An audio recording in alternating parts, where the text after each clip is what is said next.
on in that American West sort of feel, we're going to do a song called The Great Locomotive Chase. They gave me a lot of information on this song. I'm gonna distill it down to sort of what you need to know. But basically, this comes from a Civil War story in Georgia. Early on in the war, it wasn't where the war was taking place, so the Confederacy was moving a lot of things by train there. And a Union spy from Kentucky planned basically a way to ruin the rail lines. And so with 19 Union soldiers dressed as civilians, on April 12, 1862, they boarded a train, and when it stopped, they uncoupled the engine from the passenger cars, and they sped off with the train to try and damage the tracks as much as they could. So it was a steam train, so they could hear it steam out, and you'll actually hear us do that. Like, we'll simulate that sound. So the conductor, the real conductor of the train, ran out of the hotel dining room. They pursued the stolen train by foot for miles, but ultimately they would commandeer a different locomotive, and with Confederate soldiers, they chased them, and they did finally catch the other train. So the Great Locomotive Chase, trains chasing each other in the Civil War. So I hope you enjoy.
a little further west, we're doing two selections from Western Folk Suite. So you'll hear Chisholm Trail, which was a cattle route about 800 miles long. It extended from Austin, Texas into Kansas and came into use shortly after the Civil War.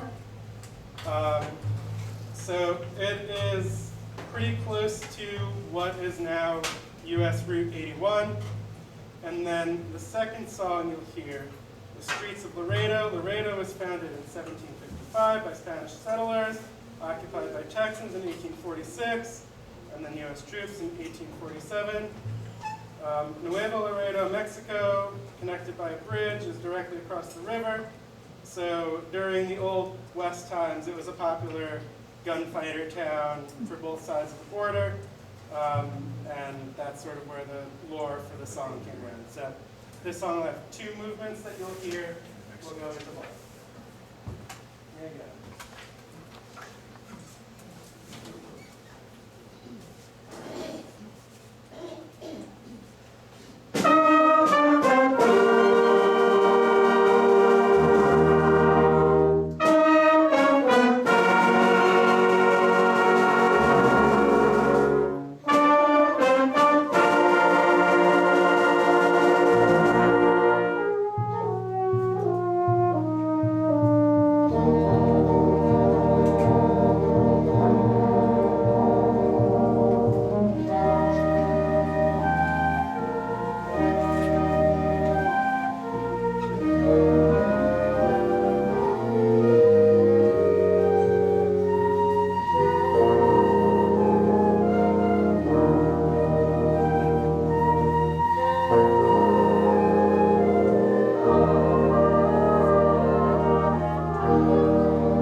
next concert, which is July 10th, 2 weeks from today.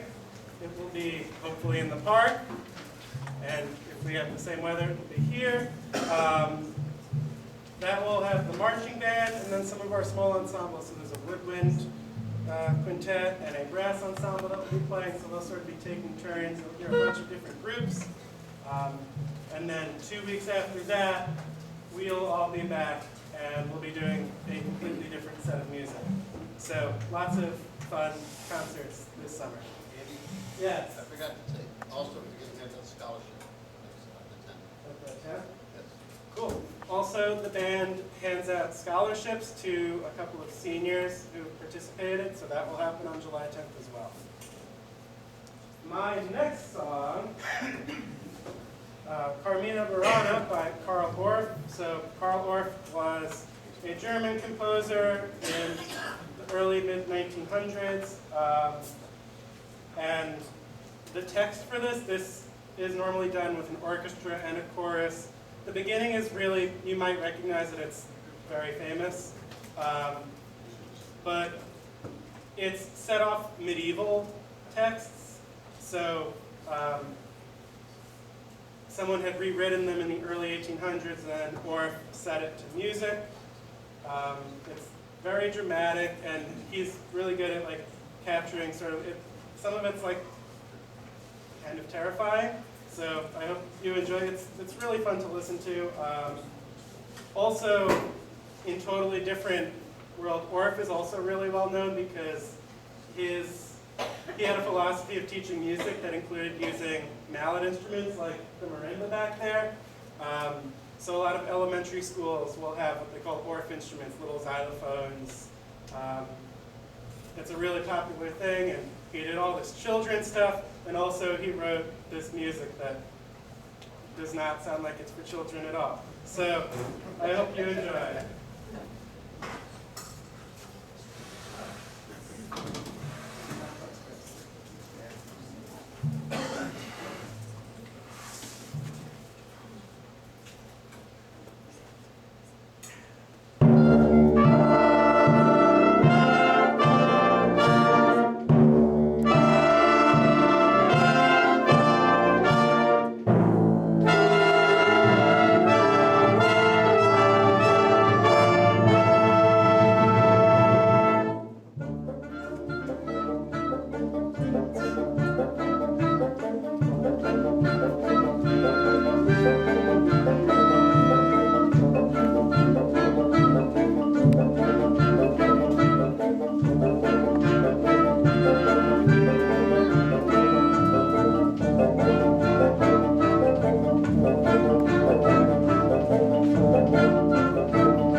He doesn't need that. I just have to make sure I don't trip over it. That's my problem. So let's see, we've done some music from the Renaissance, some dance music, I realize.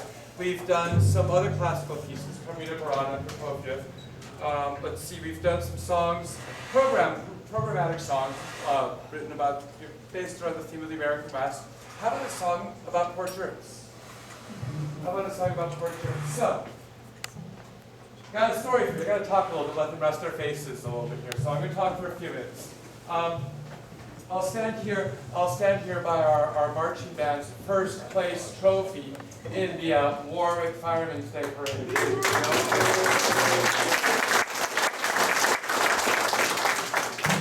And the Broome Street Band, this is the wind ensemble. Of course, we have the marching band. We have a long history with Howard Wheat Engine Company. Going back to 1988? Yes. 1988 we've been marching. The band was founded. Henry Ranich helped found the band with Al and Stacy, I think, was there, and a few other people. Yeah, that old lady in the back. She's only like six months older than me. So they started the band, and we've had this relationship with the firemen and the fire companies since 1988. We'll be marching in the Firemen's Day Parade again in 10 days. What? A week? 2 weeks? 2 weeks? 14 days? Yeah, it's coming up on the 8th this year, I believe. So, Brian Siegel, Sharon and Stanley's son Brian, came to me one morning when I was standing outside the school. I help usher the kids in, and he says, "Hey, we found this piece of music. It's called the Firemen's Grand March, and funny thing, it's dedicated to a fire chief in Port Jervis." I'm like, "What?" "Yeah, it's published. It was in the Minisink Valley Historical Society. It was in, it's in the Library of Congress. You know, this guy Raph, what do you make of this?" And he eventually got me a copy of this music. 1873, Port Jervis Firemen's Day Parade was only 21 years old, I believe. 20-some years old. It wasn't that old of a firemen's parade. And the fire chief that year was Leopold Firth. And we don't know how this came about, but a composer, professor, teacher of music from the Binghamton area was down here and composed a piano piece entitled it The Firemen's Grand March, dedicated, and it says here on the screen, it says, "To Leopold Firth, Esquire, Chief Engineer, Port Jervis Fire Department." And this is a lithograph of our fire chief from 1873. Now, I had talked a little bit about these, brass bands before John Philip Sousa really developed this wind ensemble style band. Brass bands were a big part of American culture and American society. And brass bands would go traveling from city to city and town to town. And I can only imagine that at some point, this Joseph Raff, Caspar Raff, Professor Raff, had a cornet band in Binghamton, and at some point came down to Port Jervis, maybe for a Fireman's Day parade. You know, parade would pull people in from New York City. I'm just speculating right now, maybe from Binghamton, all over New York. He came in, played, met Leopold Firth, they struck up a friendship maybe. But for some reason, he has this piece of music, and he wrote it and dedicated it to the chief. So I thought this was really cool. I'm like, wow, piece of music written for our fire company. And of course, knowing our relationship with the fire company, I thought that was a really neat thing. Like, we should do that with our band. Problem, this isn't a piano. This is a band. This was a piano, so this original piece of music was written for piano solo. So I went to one of our members, Bruce Dedrick. Hi, Bruce. And said, hey, here's the story of this piece of music. What do you think? Could you arrange it for our band? And Bruce is no stranger to arranging music. I won't go into his full pedigree, but it is impressive. And he said, sure.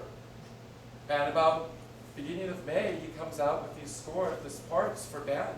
And we have the Firemen's Grand March. World premiere for wind ensemble, composed 150 years ago by Joseph Caspar Raff. And we are dedicating it to Fort Jervis Fire Department here today.